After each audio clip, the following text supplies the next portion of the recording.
Carme Vidal, hi ha un atac contra la llengua occitana actualment en Espanya. Ha donat de publicitat a aquella llei de l'occità aranès en Aran.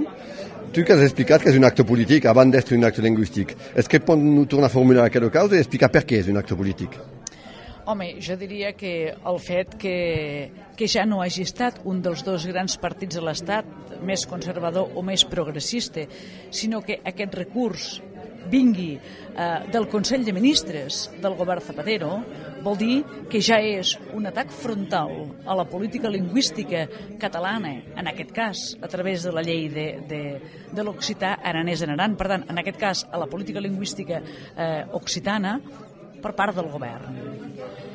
Això, que és un recurs jurídic, s'hi ha de respondre jurídicament, però aquí hi ha una lectura de fons, que el que planteja el govern de l'estat espanyol és un problema polític.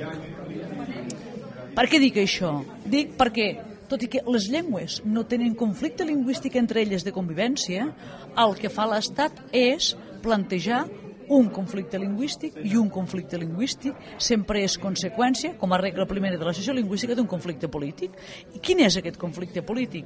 Doncs que l'estat espanyol, que després de superada o no la transició, no hi ha manera de que vulgui reconèixer la seva plurinacionalitat i la seva diversitat nacional i lingüística, i això fa que reaccioni allò com un estat absolutament monolític i monolingüe.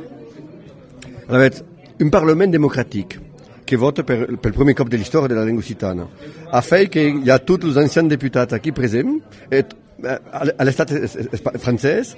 Aquella voluntat política és una causa que ens estona i que ens espanta. A Catalunya sembla normal.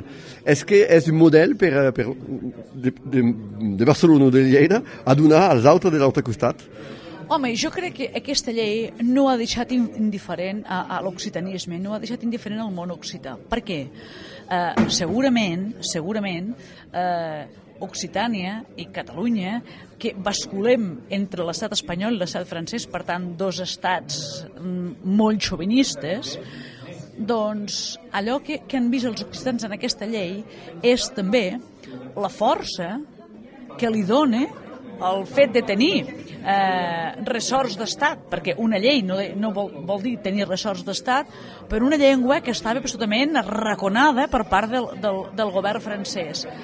La qual cosa vol dir també que aquesta llei pot fer bascular l'estandardització. Per tant, tenint en compte ressorts d'estat, l'aranès, és a dir, la variant aranesa de l'occità, vol dir que pot tenir allò una preeminència. Però, en tot cas, aquesta llei és positiva per enfortir les relacions occitano-catalanes, indiscutiblement.